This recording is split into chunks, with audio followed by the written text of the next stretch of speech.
दो बहुएं नहीं संभलती। निर्मला देवी ने अभी कुछ समय पहले ही अपने छोटे बेटे की शादी शीना नाम की एक मॉडर्न, यानी कि यूँ कहिए कि आजकल की मॉडर्न ज़माने वाली लड़की से करवा दी। लेकिन निर्मला देवी की बड़ी बहू राधा ठहरी एकदम सिंपल सीधी सादी।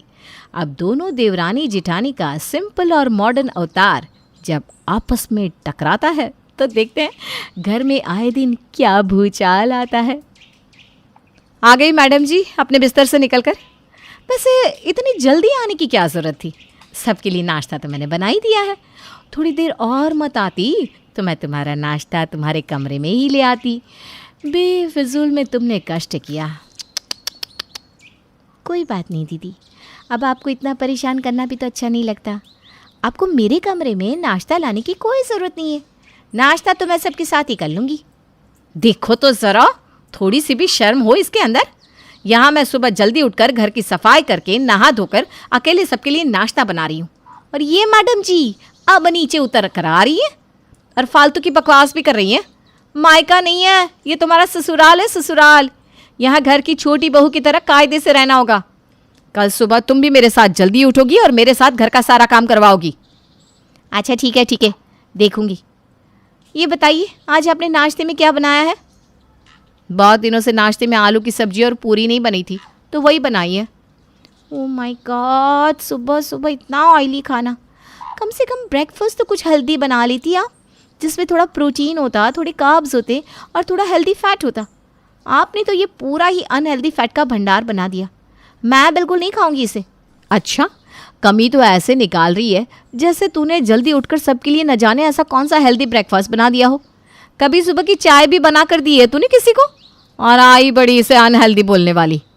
आज भी तुझसे ज़्यादा ताकत है मुझ में, और मैं ना तेरी तरह ये रूखा सूखा नहीं खाती। बचपन से मेरी माँ ने ऐसा तेल घी और मसाले वाला खाना ही खिलाया है मुझे।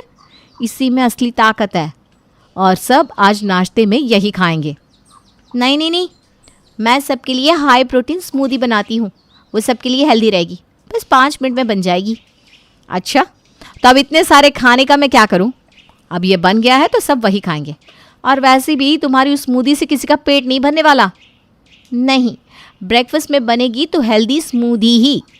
मैंने बोला ना, मैंने आलू पूरी बनाई है तो सब वही खाएंगे। हर रोज़ किसी न किसी बात पर दोनों देवरानी जेठानी की लड़ाई होती ही थी। आज मुद्दा मिल गया उन्हें नाश्ते पर लड़ाई करने का।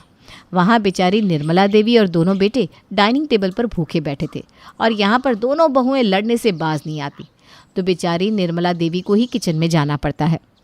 हे भगवान, अरे बंद भी करो अपनी ये लड़ाई। वहाँ हम सबका भूखे मारे बुरा हाल हो रहा है, और तुम हो कि सुबह सुबह लड़ना शुरू कर दिया। अरे जल्दी से सबके लिए नाश्ता लेकर आओ। अरे मैं तो कब से नाश्ता लेकर आना चाह रही हूँ, ये मुझे बाहर ही नहीं जाने दे रही।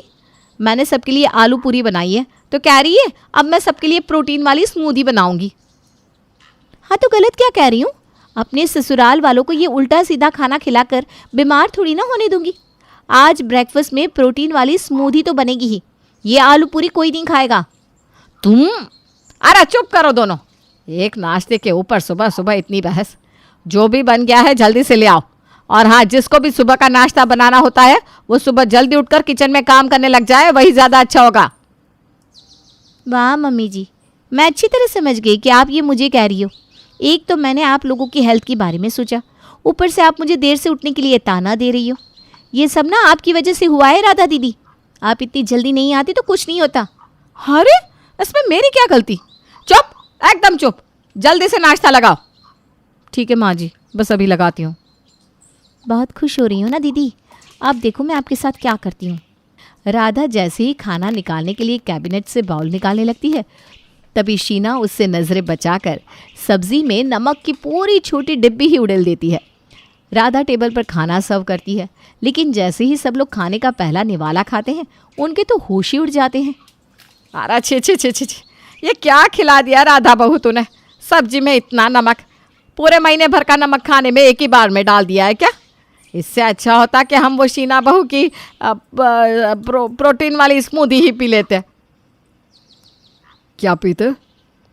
अरे प्रोटीन स्मूदी।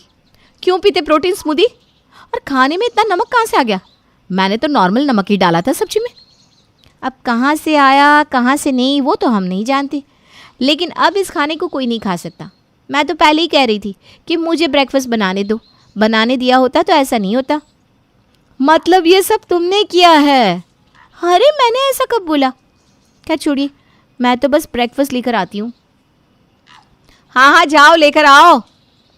शीना बड़े ही नखरे में सबके लिए प्रोटीन स्मूदी बनाकर लाती है, लेकिन जैसे ही वो डाइनिंग टेबल तक पहुंचने वाली होती है वैसे ही राधा जानबूझकर लड़खड़ाने का नाटक करती है और शीना को धक्का देकर सारी की सारी स्मूदी फर्श पर गिरा देती है।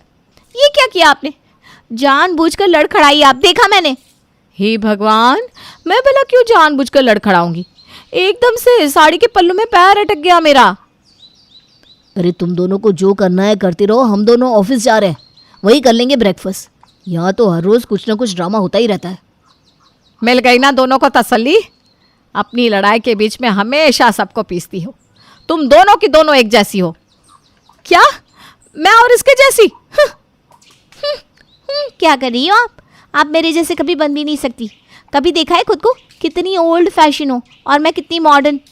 आपको तो आजकल के मॉडर्न ज़माने के कपड़े तक पहनने नहीं आते, अरे खाना तक बनाना नहीं आता। ओ मैडम जी, मेरे कपड़े ना तुमसे लाख गुना बेहतर होते हैं। मेरी एक एक साड़ी 10-10 दुकानों से छांट कर लाते हैं मेरे रोहन जी। और बात रही खाना बनाने की, तो वो तो सब जानते हैं कि कौन कैसा खाना बनाता है। घूम फिर कर तुम्हें उस प्रोटीन स्मूदी के अलावा बनाना ही क्या आता है? आप ना, अरे चुप करो दोनों। तुम दोनों की लड़ाइयों से मैं तो तंग आ चुकी हूँ। हटो और मुझे मेरे कमरे में जाने दो। घर पर इतने सारे गंदे कपड़े पड़े हैं, जाकर उन्हें धो लो। पिछली बार सारे गंदे कपड़े मैंने धोए थे, इस बार सारे कपड़े यही धोएगी। मैं अकेली? क्यों? पिछली बार जब तुम सर दर्द का बहाना करके भाग गई थी तब सारे कपड़े मैंने अकेले नहीं धोए थे ना, तो अब बारी तुम्हारी है। हाँ शीना बहू, आज तू ही सारे कपड़े धोएगी। हाँ ठीक है। निर्मला और राधा अपने अपने कमरे में आराम करने जाती है और शीना वॉशिंग मशीन में एक साथ कई सारे कपड़े मिक्स करके धोने के लिए डाल देती है। कुछ देर बाद राधा वहाँ आती है। तुमने मेरी पिंक वाली साड़ी धो दी क्या? लाओ मैं उसे सुखा देती हूँ। वो तो मैंने सुखा दी। कहाँ पर? अरे वो रही। राधा जैसे ही पलट कर देखती है तो उसकी पिंक साड़ी का रंग लाल रंग का हो चुका था, जिसे देखकर राधा का पारा हाई हो जाता है। तूने जानबूझकर मेरी पिंक साड़ी को अपनी लाल साड़ी के साथ धोया ना, जबकि तुझे पता है कि तेरी लाल साड़ी कलर छोड़ती है, तो तूने ऐसा क्यों किया? और ऊपर से मेरी साड़ी के सारे स्टोन भी खराब कर दिए। हाथ से नहीं धो सकती थी क्या? मैं भी तो कितनी बार तेरी साड़ी हाथ से धोती हूँ। अरे क्या हो गया? थोड़े स्टोन ही तो निकले हैं और साड़ी लाल से गुलाबी, सॉरी गुलाबी से लाल हो गई तो अच्छा ही है ना। सबको लगेगा आपने नई साड़ी खरीदी है। और बात रही हाथ से धोने की, तो आप तो जानती हो कि मुझसे ना ये हाथ से कपड़े नहीं धुले जाते। आज के ज़माने में कौन हाथ से कपड़े धोता है? हम मॉडर्न लोग हैं, सब वॉशिंग मशीन में ही धोते हैं। भाड़ में गया तेरा मॉडर्न पना और मॉडर्न चीज़ें। और मैं कोई बाबा आदम के ज़माने की नहीं हूँ, मुझे भी सब पता है। लेकिन हर कपड़ा वॉशिंग मशीन में नहीं धुल सकता। ये बात तेरी मॉडर्न बुद्धि में नहीं आई। मॉडर्न गवारों की मुखिया। मुझे गवार बोला आपने? मुझे गवार बोला? इसी बीच दोनों में फिर से बहस छिड़ जाती है और इस चक्कर में वॉशिंग मशीन के ऊपर रखा नील का डब्बा वॉशिंग मशीन के अंदर ही गिर जाता है और सारे के सारे कपड़े हो जाते हैं बिल्कुल नील जैसे नीले। और उसी वक्त घर पर आ जाती है उनकी बुआ सास पार्वती देवी और घर में घुसते ही उन्हें सुनाई देता है छत पर कपड़े धो रही दोनों बहुओं का कलेश। हे भगवान, ये क्या किया तूने? सारे कपड़े नीले कर दिए। ये क्या मैंने किया है? आपकी करतूत है ये। हे भगवान, इन दोनों ने तो मेरा जीना दुश्वार कर दिया है। आप बैठिए जीजी, मैं अभी आती हूँ। अरे रुक, मैं आती हूँ तेरे साथ। तू तो हमेशा से ही ऐसी ढीली है। घर में 2-2 बहुएं हैं, वो नहीं संभलती तुझसे।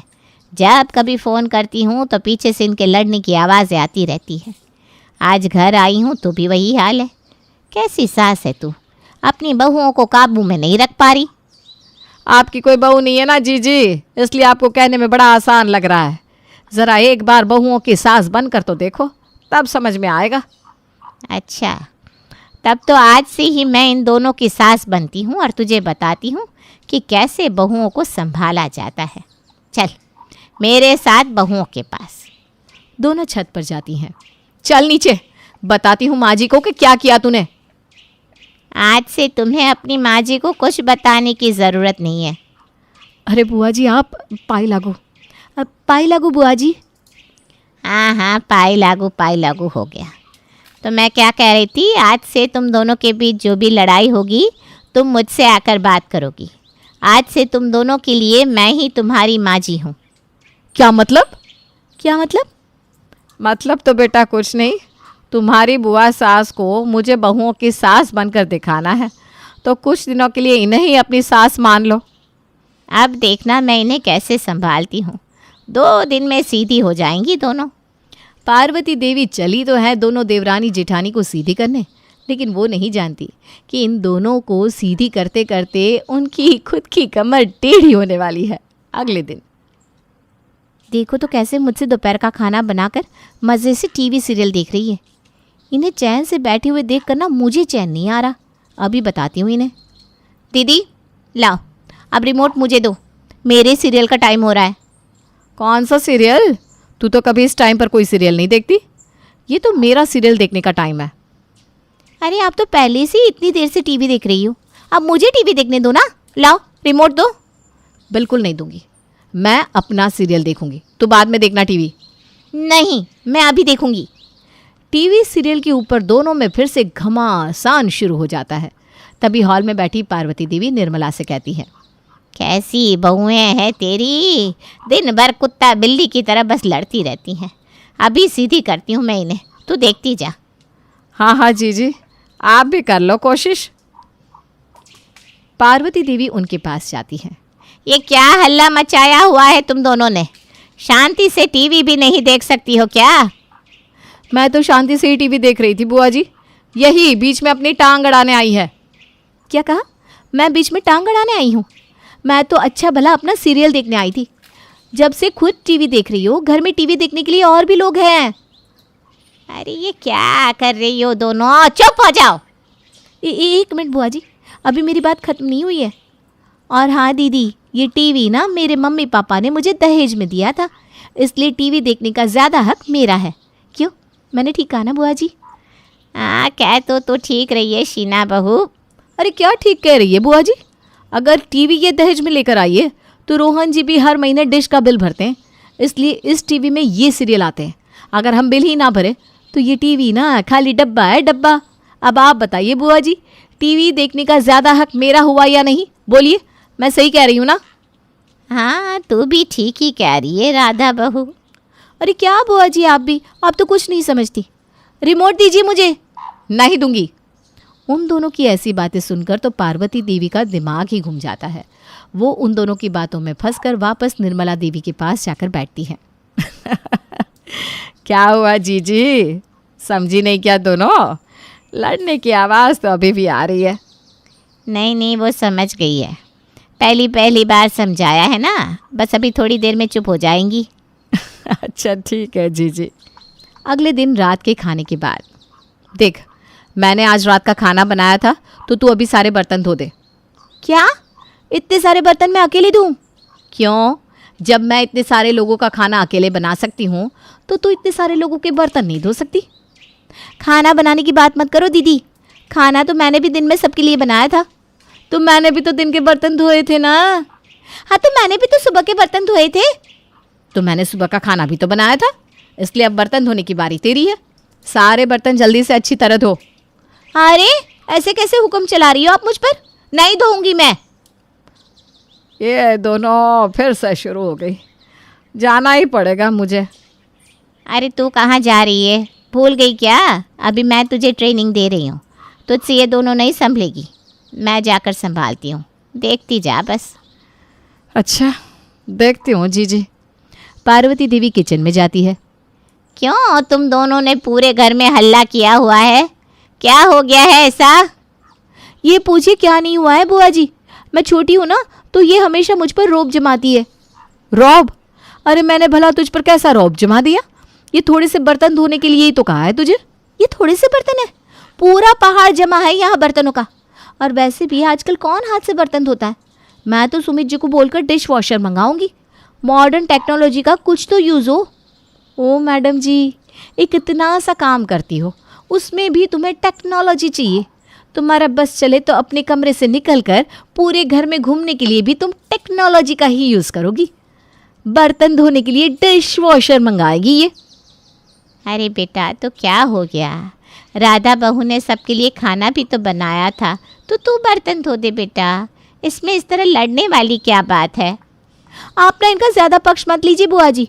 इन्होंने अभी खाना बनाया है तो मैंने भी तो दिन में खाना बनाया था और सुबह के बर्तन भी धोए थे।